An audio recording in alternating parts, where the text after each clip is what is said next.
Brother, how are Okay, you? okay. Yo, I'm a little bit sick, man, but it is what it is. I'm alright. How about you? How you been, man? Man, I've been busy, but like busy to the point where it's like I just there's no free time in between, but I'm not like overwhelmed. You know what I mean? It's like I'm all good. I'm looking on the side right now. It's weird because my screen is, you know what? Let me adjust the screen maybe. I can't.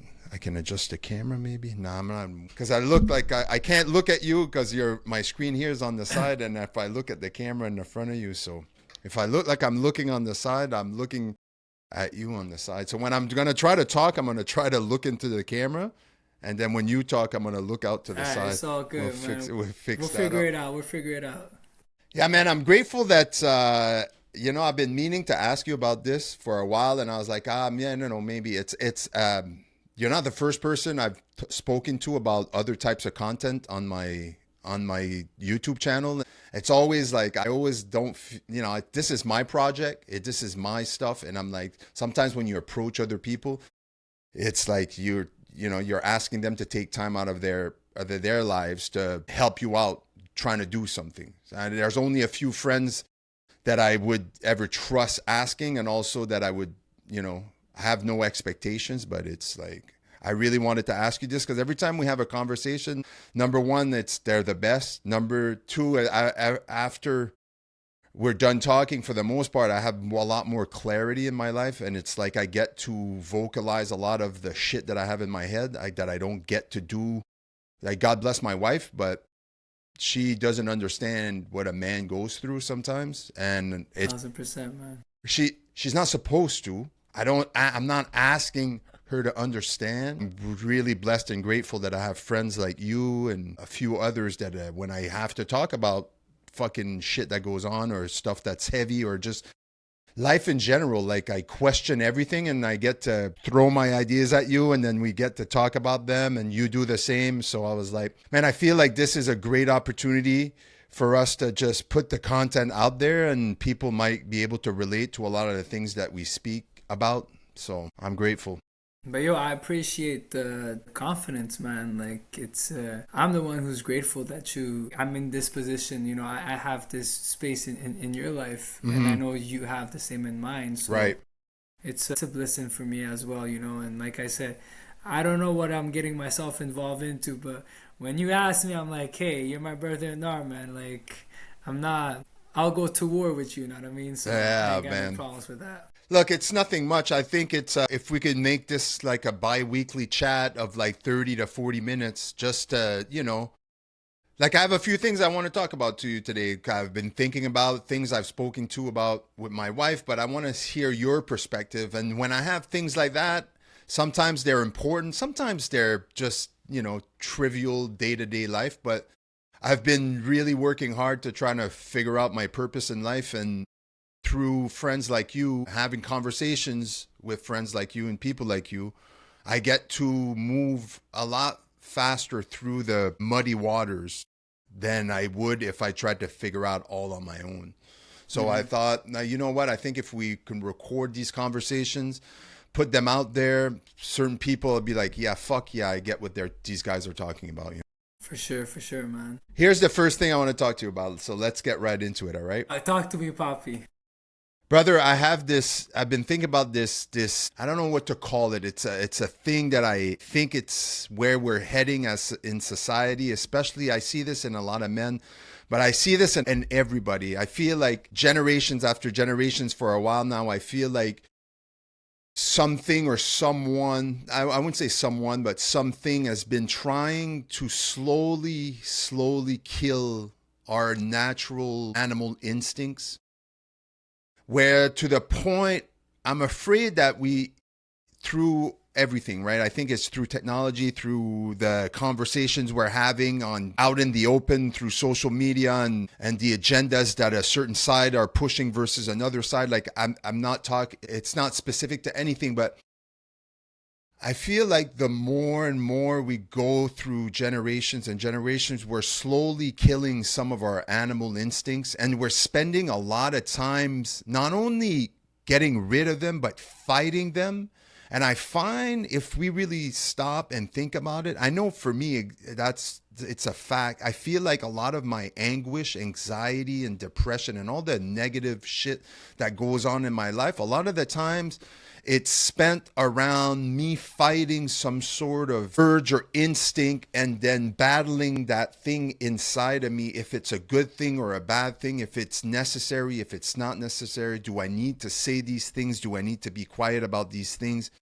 And I feel that if we get to a certain point where we're going to evolve into this brand new thing that doesn't have any instinct because it completely relies on the instincts of technology and machine. Am I wrong about this, or am I cynical about this? Is it something you've ever thought about? Because I feel like we're becoming not only softer, like physically, but we're also becoming soft mentally, spiritually, smart wise. Like our education is becoming more and more dull, I find, because we're so dependent on this technology and all this. Give me the answer right away so I don't have to put in any work and go through any journey to find the answers. And I feel like once you take the journey out of going out there and finding the answers, then you're just getting rid of where you learn. It's in the work, it's in the making the mistakes, into growing into thing. And if we're completely evolved to a point where we no longer need these animal instincts, then we're just going to be like a machine at this point. Like we're not going to be in humans in this form that we are right now with certain instincts. We're going to be completely something different. Well, it's interesting because you said robot instinct, right? The thing is, do they even have an instinct? Right. You see, and I think that's where this whole thing is. I find this is where we're getting it wrong. Like, I understand technology and how it can help us, and it does help us. Like, look at us having this conversation, right, and recording, and it's an amazing tool. But you cannot forget that we are human beings. We are creatures of community. We're social creatures, right? We need to grow. We need to learn. And all these things. It's as if technology is kind of taking it away from us, And you mentioned how we're a softer generation or lost our animal instincts. It's funny because I was having this, sometimes I have these conversations with my grandmother because she's 93 years old. And I often ask her, I'm like, when you were a kid, do you remember having, for example, these ingredients? I asked her last month. I said, do you remember having vegetable oil, canola oil, all these oils? She said, no, we used to cook with beef tallow. We used to make it at home because she's from a village from Guatemala. So we used to make it at home. We used to make our own corn. Like, we would ground it. Like, everything was homemade, right? It was handmade. So, and then we come to this era where we no longer do these things, right? So, and I told my grandmother, I said, it's crazy because in less than 100 years, we forgot how to live. We forgot agriculture. We forgot how to hunt. We forgot how to fish. We forgot how to be self-sufficient, self-reliant. Like, we lost everything that makes us human. Not to say that everything that's going on today is bad, but to your point, we are losing our animal side. Like, because at the end of the day, as much as people want to call us human and we have a brain and we have imagination and free will, right, we're mammals. We're animals. 100%. And we are derooted from our animal side, and it's a crazy contrast because when you look at older generation, they'll tell us that we're lucky because we have technology, we have internet, and me and you, we're from part of that generation that was born without it and that managed to implement it into our lives. But if I look at my grandfather, who's 95 years old, if you put him at 95 years old in the forest and you put me at 35 in the forest, right, chances are he will survive more than me because guess what? He knows how to fish and he knows how to hunt. I don't know how to do none of that stuff. I could probably go, hey, Google or ChatGPT, can you tell me how to hunt? Right? But you're not going to teach me. I'm not going to be able to practice. So it's like we're losing the essence of being a human. We're losing that, you know. And as much as people want to say what they want to say, at the end of the day, we can't go against what we really are. It's interesting that you say that because it's exactly what I think. It's exactly how I think. It's like we're removing by having the technology, we are given a gift, a thing that can allow us to do something instantly, find answers, or even find someone that could do it instead of me. That is Yep. also something. It's like the whole process of doing something, like you said, like back in your grandma's day, you had to make your own beef tallow. You would go hunt, you would kill animals, you would take the fat, you would preserve it, and then you would use it to cook other meals, other meat, and so on and so forth. Or you could use it sometimes in day to day, and other things. Now we have machines and plants and processes that do all that work for us. So now, obviously, it's like the whole like we're gonna get to a point where we're not gonna need delivery drivers anymore. All the trucks are gonna become robots or automated, you know. And then you go, okay, well, that's a skill that we no longer will require in 30 to 40 years. Let's say 50 years. In 50 years, we will no longer work the skill of being a truck driver. So everything that goes into becoming the best possible truck driver, the top guys, the guys that do it better than anybody else. I'm using truck driver as an example, but you could fit in anything over here. Either be an athlete of some sort, it doesn't matter. The process of becoming the best possible truck delivery driver that you could possibly be, the most efficient, the fastest, safest, follows all the rules, the best possible one. That process of trial and error, trial and error, trial and error is completely taken away. I don't think people realize when you remove a process such as learning a new skill, no matter what that skill is, if you apply yourself every single day at your job, like I have a job that's extremely repetitive, but if every single day I try to improve on the small, medial, trivial task that I do every single day, I slowly, still at this point that I've been doing this for many years, I'm able to get better and improve. And the skill, the cause and effect of trying, putting effort and getting something in return or evolving and improving, if you're taking those skills away, you're not only taking, obviously, the skill of being a truck driver away because it's no longer needed, but the journey to becoming the best possible version of that task is something that is that's where the importance lies. It's in the trial and error, in failing and trying again. And if we get to a point in evolution where everything is done for us, then as human beings, we no longer have to have all those instincts and all those life lessons. And then we're just going to get to a point where like we're not going to have a need to improve in anything. We just need to get to an adult point in our life that goes, we have a job, I have everything else is taken care of for me. I don't even have to take out my trash anymore. I have a robot that does that. Like, we're going to get to a point where the human no longer becomes needed. The instincts no longer needed. The skills are no longer needed. Then what are we becoming if you remove all of that? That's what scares me, because I feel like it's completely like, I don't know. It's scary to me, you know? Well, it is, and you know what? Listen, we'll just say it as it is, and I don't know if I'm allowed to say this here, but I'll just say it. You can say whatever the fuck you want. This is what happens when you're in the matrix and you're out. Unfortunately, that's what it is, right? Right. It's either, and it's so interesting because, you know, for the longest of time, people were telling me, oh, Gabriel, you're a rebel, conspiracy theorist, and all these things, right? Mm-hmm. But I always told them, I've played way too many video games and watched way too many movies to be like, this is not real. This is based off something.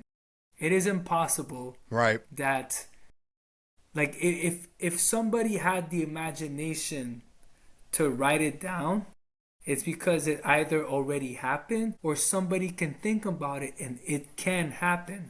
Right. So to think that all of these things will never happen is absurd to me.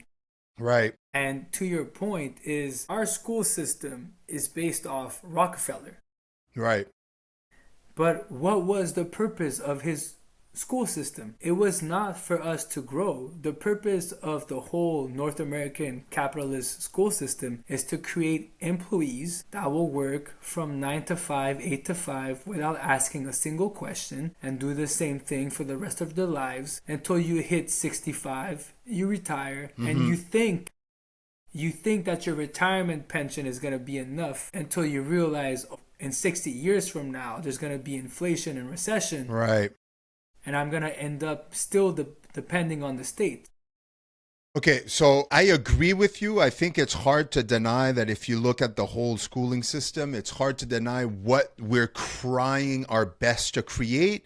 Because at the end of the day, if you look at the stats, how many people leave school and end up going to work for a huge corporation or a company of some sort and never becoming entrepreneurs or just, and it's something I've mentioned in the past as well. It's like I see a lot of people, they get to a point where they're 25, 26 years old. They get a cushy job. They see a future at this job. They start a career. And then after that, they go, I got everything. I got a house. I got a job. I got a car. I'm 29 years old. I got 1 kid, 2 kids. I'm done. I don't need anything else. So I'm just going to stop evolving. I'm just going to stop growing. And every day I'm going to go to work to sustain this life that I wanted or that I thought that I feel the need to have. And then I'm just going to go about my way. And I've always said that I feel like that's stunting a lot of growth in people. And that if we were all focused on self-growth as individuals, society would end up working better as a whole. But what happens though, I agree with you 1,000%. Right. But what happens though when you decide to be what we call quote unquote the black sheep? Mm-hmm. What happens when you decide to think outside of the box or even decide to step outside of the box, right? That's when they try to pull you in. That's when they start telling that you're crazy and you're this and you're that. And it's a way to keep you within that box of what we're talking about, right? Right. To stay in that box of consumption, to stay in that box of not growing, not becoming better. And unfortunately, that's why we have all these forms of entertainment as well. Like I don't want to go too far away from the main subject, but all of this is like it all goes together. It's all in the same pot. Right. So I think the problem is we should allow people to challenge the status quo, to be like, hey, listen, this is how you've been doing things for the past 50 years, but what if there's an alternative, not a better way? Because sometimes if you tell somebody that you have a better way or a better idea than their idea, they might become defensive. 100%. But what if you tell them there's an alternative that might suit me better? Because let's be honest, it's been scientifically proven that not all human beings are wired the same way. Some are more, what's it called, like the left side or the right side of the brain? Right. Some are more manual, some are more intellectual. So if me and you are more manual workers or manual human beings, and you're telling us to sit down for 8 hours taking notes and not move, of course we're not gonna do well according to your criterias, because your system is not made for people that are not within your box. Right. It's like they expect everybody to be in the same box. And the reason why we start school such at a young age is because they want to mold them all in the same box, generous. But so you agree to that, right? Like, I feel like there's a reason why they take them at 5 and 6 years old and try to put them in this box, or try to, I wouldn't say put them in the box, maybe try to keep them within the structure that they believe in, right? Like you said, like the whole Rockefeller system of like needing employees. So let's find a way to make them put the chances on our side that we just from school, just it's like The factory of building workers is school, and then you just go and you pick the school, right? Mm-hmm. Is that noise coming from your place? Do you hear that? Yeah, I think it's the fridge. Is it really? Okay, it's fine. And here's another thing, but let me play devil's advocate. Well, not really play devil's advocate, but I want to see it from a different perspective. Do you think that these people, and I'm not pointing in one direction or the other, do you think that like the Rockefellers, all the people that came up with this system, and this can be equated to everything, to other things, but do you think they came up with this system as a need because they're like there's more and more people that need jobs, or there's more and more people, more population, that we need to find a way to contain them and also to be able to give them some sort of structure and, I don't want to say guidance, but maybe notch in one direction of like, hey, at least if you go through this system, you'll get a job at the end of this, and there'll be corporations that can hire you, so on and so forth? Or is it completely out of malicious intent, going like we need to find a way to control these people because every year we're getting more and more, the population is growing, and they foresaw what was coming? Listen, man. There's a part of me that wants to say 50-50. Mm-hmm. But if I'm being 100% authentic and transparent, my real answer is it was malicious. Right. For me, everything that has been done ever since World War One, even World War Two, has been put in place to get to where we are. That's the way I see it. Right? So I think it's hard for me to say that a part of it was to create a certain structure, because now if we look at ancient civilizations, they had, like, if you look at the Mayans, the Aztecs, the Incas, the Egyptians, the Ethiopians, like way back when, they didn't have the similar structure that we had, right? But they had that knowledge, they had that freedom, and they had that structure in a better way. Like Mayans had a sewer system back in the days, back before the Spaniards came and colonized. The Mayans had a calendar, a sewer system, they had a whole library, right, with a list of all the newborn. Like they had a structure that was beyond the Spaniards' comprehension. Right. They had technology, quote unquote, that no one thought they had. No, exactly. And even though, like, so they had a system, but like and I'm saying that I didn't live in those times, right? Right. So as much as I read about my ancestors, and I can maybe talk a little bit about the subject, Mm-hmm. I don't know how it was exactly. But from what you read, it's like if we had these things before, like capitalism and colonization and all that stuff, so it means that what we're living today, like what we have today, is nothing new. Right. It's nothing new. It's just kind of a different version of of the world we live in. So we adapt the sort of technology to our way of life. And to me though, it's a lot more than that. I feel like throughout the years, and you're right though, since World War One, there's been a big shift in culture and in the world, right?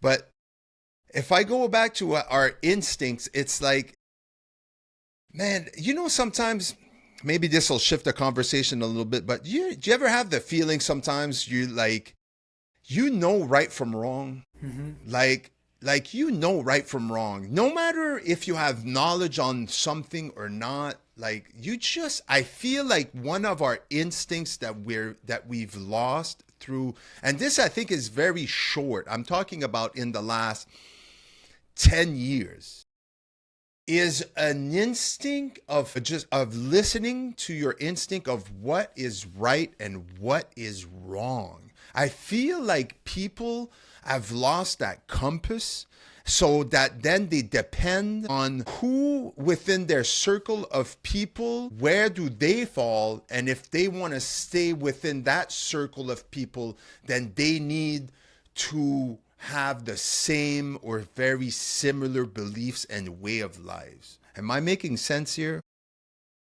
You are. I think I got the sense of it. Because I feel like sometimes I have conversations with people and I'm like, it boils down to right or wrong. Like, do you not feel in your gut, like when we're talking about a certain subject, what is right and what is wrong? Like, do you not feel that feeling? Like sometimes somebody will tell me something and they tell me something and I go, dude, that's wrong. But they say it, it's the whole saying, like you're saying something that's wrong, but you're saying it like it's nice, like it's right, or you're saying something that is right, but you're saying it like it's wrong. And I'm just like, do you not feel the instinct of this might be right or this might be wrong? And because I feel that instinct sometimes, and my immediate instinct over that is, oh, maybe I'm wrong. Maybe I'm wrong about this instinct that I have. No, like I should. At the end of the day, I think trusting our first gut instinct is where we're kind of losing the battle. Well, if we look at what used to build your instinct, right? It was the flight or fight response, Right. right? So back then, you were always in a flight or fight response because you never know, like you could have you could die today, tomorrow, and not by a natural disease. It's just you needed to hunt. Right. What if the animal killed you, right? It's winter. We don't have cars. We don't have winter boots. So Right. you still have to go hunt at minus 30 degrees, not knowing how the outcome is going to be. So the fact that we no longer are in fight or flight, makes it that we don't practice instinct, right? It's Right. something that also they used to practice that we don't. You used to practice it out of necessity. Like if you used to live in nature in a group of 150 people and your job was to go out there and hunt, you were a man and your job was to go out there and hunt for food, and you're in nature, there's chances that something is hunting you. And so your instinct has to be on point, that you're hearing a noise or a cracking noise, that you have to be on the lookout. You have to use your instinct when you feel, like we've all been there, like you're walking on the side of the road and then you're like, man, I feel like someone's watching me. I feel like someone is thing. And because probably somebody is, because that instinct that you feel, that's something that was a necessity of survival. Like, dude, I think people forget that not even 100 years ago, there was no hot showers. You understand what I mean? Like 50 years ago, there was not, everybody had access to a hot shower. And I'm talking about in the civilized world, in North America, in Canada, in Europe. Like, if you look back at World War II was, what, 70 years ago? And if you look at footage from those days, you go, Jesus, I can't believe people live like that. And you go, yeah, but that was not that long ago. Do you not think you have instincts that are ingrained in your DNA from generations upon generations? I feel like people, I know they don't think about that. They're not all like me where that they have to think about that shit, because that's just who I am, and that's what makes my juice go. But I don't know. I feel like I feel like we're in a direction that is not, the point is, at the end of the day, is that I feel that society is going into a direction that has no benefits to us as a human race.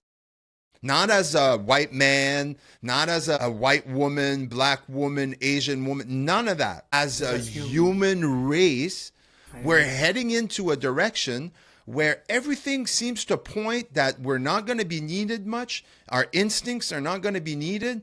So then what is going to be our purpose if there's nothing to be purposeful about? You understand? I understand, and I think here's where the issue lies, right? Because you said it's not benefiting us as a human race. Unfortunately, that's the truth, but it's also a lie because it's benefiting the 1%. Right. Yeah. I guess there is a certain part of the population that is getting extremely wealthy. But here's the thing, though. But not us. Right. Not the ones, not the working ants never get to be anything else than working ants. No, exactly. Right? Exactly. I used to think like that. That's not what I want to say. I used to let that thought that you just said, that the 1% versus the 99%. The 1% got so much more wealthier just for in a thing like a pandemic, which is a reason why it opened my eyes, because I never understood why they would use something like a global pandemic to try to increase their profit margins. And at the end of the day, it was not even, you're not even trying to hide it. Like, if it's like you're doing the bare minimum to try to hide it and masquerade it and blend in. But if you have half a brain and if you have any sort of critical thinking, you could quickly see that things aren't adding up when it comes to that part of life. But I had to stop thinking. I had to start equating that me as who I am without all the money and the success and the wealth of that 1%, that for me was success. I didn't want that. If I got to that point, that I have to see it as like, I'm not successful. This success for me is not, I grew up in a world where I thought I needed all these things, these cars, these houses, this way of life, this beautiful house, 3 kids, 2.5 kids, whatever it is, the average, 2-3 cars in the driveway, a manicured lawn, and that would bring me happiness and I would be filled with purpose. And then I realized, for me, and I'm not saying that's not for someone else, I can't see how it's, but it's not for me. So I had to start seeing what success was for me. And I think that's when I started realizing that I wasn't equipped to be successful in that realm. So that's when I started working on myself and realizing that at the end of the day, the ultimate success for me, and I'm not pushing this on everybody, but I wish people would see it a bit more. But the ultimate success for me is self-growth. Just keep growing, keep getting better, keep improving, and just, do the right things. Do good, be good. Look, I tell my daughter every single night before she goes to bed, I go, have a good night. Have a great day tomorrow. Be kind, be good, be great, and be yourself every single night. I tell them, look, you're kind, you do your best, you put effort forward, you improve as a person. And if you keep doing that day after day, and you turn one day into a week, into that week into a month, and you're consistent in that, living that way, you will be repaid tenfold at a certain point in your life. You just never have to stop. Right? And that's when I shift my mindset from like, fuck the 1%, fuck the people that are trying to destroy this way of life, this instinctual way of life, that we need to grow and keep working towards conserving those instincts, because I think there are a priority in honestly, it might sound dramatic, but in us not going extinct as a race. I'm not saying that there's not going to be a version of what you're looking at right now. We're going to look the same. But imagine if I was here in front of you right now and I had zero instincts. Nothing you said, nothing you did, I wouldn't be able to have any reaction, because I wouldn't know how to react, because I would depend on something else to show me or tell me how to react. Yeah. Right? And I feel like that is one thing that I'm really trying hard to implement in my kids, is like, just trust yourself. You want to dress like that, dress like that. Yeah, you want to do this, do that. But understand that it might not work out for you, and that if it doesn't work out, which chances are it won't the first time, you can't quit. You just have to realize that that's one way of not getting to accomplishing a certain thing, and then you just keep moving forward. And then it kind of translates to everything. Like the way I've kind of moved my direction into the way of life that I have now, and the vision and the belief and the faith that I've decided to add to my life, it kind of like just makes everything fit better in between. One thing leads to another. One way of seeing things leads to me completely something different in my life, but I can apply the same principles to all the things or most of the things in my life, And then everything just seems to get better. You see, you said a lot of beautiful things, and I just want to put some emphasis on what you tell your daughter every night. And I think it's one of the best things a father could do, because you're right. We can't be thinking about the one percenters, because if we do, we're going to end up losing the battle anyways. Right. Because we're going to put our focus and on energy into something that we cannot change. And the only thing that we can change is ourselves. We can't even change the people around us. I mean, we can in a sense, right? Because you decide if you keep them around or not. So I can't change you, but I can change you and not have you around. Right, 100%. Which that would change more of your life than it would that person. Exactly. So it all comes down to what can you do, right? Because real happiness comes from inside, and the real change comes from inside. And how can you be that person that you need for yourself in order to become that better version that you want to become? And like you said, redefine success and ambition for your terms. You know, that's comparison is one of the biggest thief of joy, and social media is not helping, right? Instant gratification, everything on YouTube and social media is, especially now that the year is ending, start 2025 with this brand new business, get rich in 5 days and make $100,000 and this and that. And it's like you're selling us a sense of urgency that exists because of inflation and recession. Mm-hmm. But you're selling us something that maybe that's not what we want, or that's not what we need. You know, I often say what you want and what you need is not the same thing, and rarely what you want is what you need. Amen to that. Preach. And that's great. That's very important.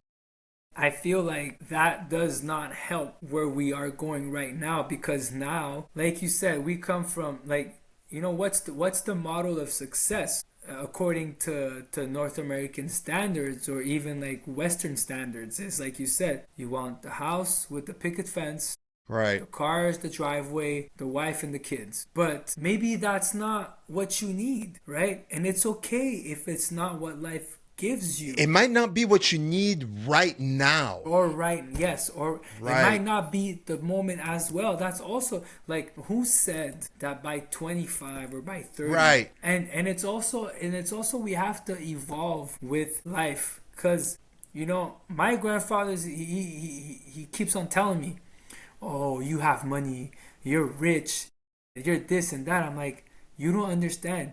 I have less money than you had back in the 70s, because back in the 70s, your $20 was probably worth $40. Right. Right now, my 20 is worth 10.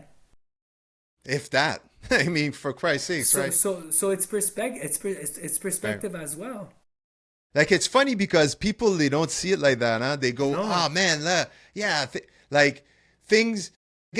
I get more salary. I'm making more money. Look at me, like I'm good. Are you? Because your salary went up, but the price of everything along with it went up. So what's the difference between you making $50K a year and a loaf of bread being $2 versus you making $100K a year, but then now that loaf of bread is $4, so it's doubled, just like your salary, and everything else comes along with it is double in price. So that 100,000 is the same equivalent as your 50G, because if things were cheaper, like, it's all relevant and it's easy to see. We all see it. I mean, we all go to the grocery store. Yeah. It's fucking pitiful. It sucks. I try not to think about it anymore, because it's just like, if I focus on all that stuff like I did for a long time, it just makes me miserable. So of course, now I'm trying to, okay, what can I do within this climate to be at my best possible version? I always go like, okay, like, and in recent months, I feel like adding a relationship with God, for example, for me, has made my life again, I go back to this saying, the muddy waters seem to be a little clearer. Mm-hmm. It's easier to get through the muddy waters, because there's a lot of things that I used to put on my shoulders that I don't put on my shoulders anymore. It's like that thing I sent you earlier. Like, once that cross, You know, you don't understand whatever it is, but sometimes you're not able to carry the cross and you need someone to help you along the way, right? And it's only in those moments where of whatever you want to call that, where you realize like, shit, man, like this is really what belief is. And it could be a belief. It doesn't have to be a belief in God. I'm talking about a belief in yourself, a belief in your dreams, a belief in all those things, you know? You ever watch Ted Lasso? Never, man. Okay, so the whole couple of first seasons, there's a big thing about belief because he comes he's an American football coach that goes to coach a soccer team, right? You know the story at all?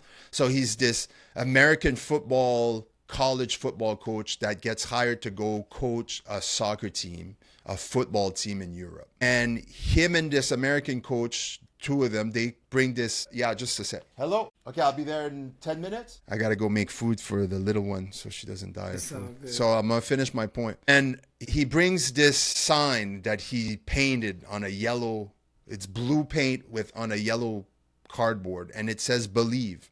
And he puts it on top of his office where all the players, when they're in the locker room, can see it. And at first, that's his message. You just have to believe. And at first, I remember watching that show and I was like, it's like preaching, right? You're like, what does he mean, believe? It's not just, you don't just have to believe. You don't have to believe. And then the more you watch the show, the more you start realizing they uses certain ways to make you believe that. And then at a certain point, there's an episode where it kind of clicked for me anyway. I'm trying to get to the point is, you realize that belief is not everything, but you can never accomplish anything if you don't believe in that you'll be able to accomplish. It's like learning to walk when you're a baby. If you wouldn't see the adults walking, if you didn't know that you had the capability of learning this thing, you would never try. Because the first time you stood up, you fell down on your ass, it hurt, you'd be like, fuck this shit, right? It's like putting my hand in the water, getting bitten by a shark. I ain't going in the water anymore. Like, fuck this shit. Like, what am I going to do? And it starts with this belief.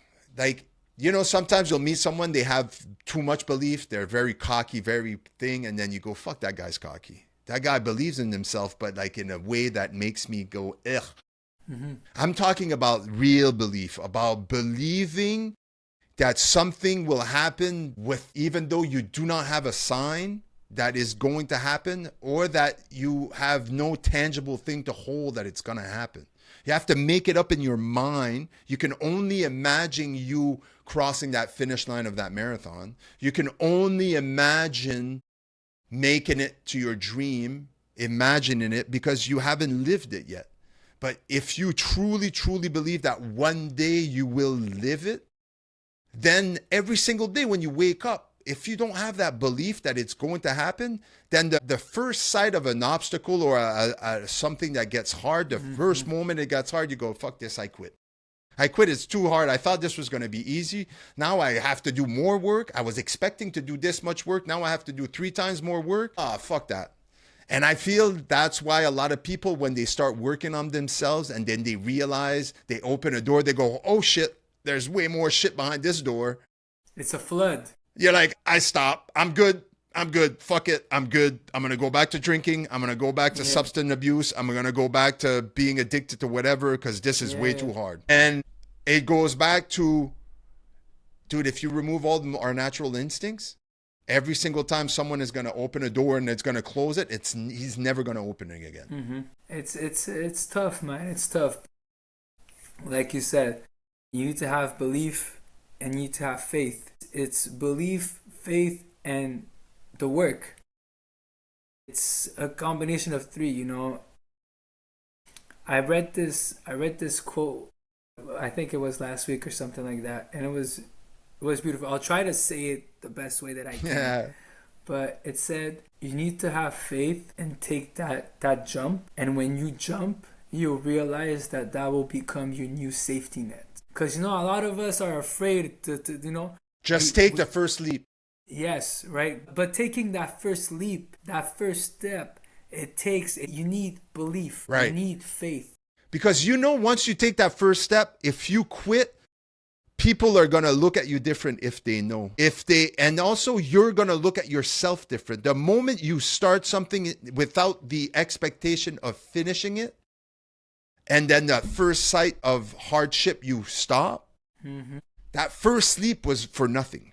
Mm-hmm. And then you won't take that first sleep the next time. Because it's not your safety net. Because you're absolutely right.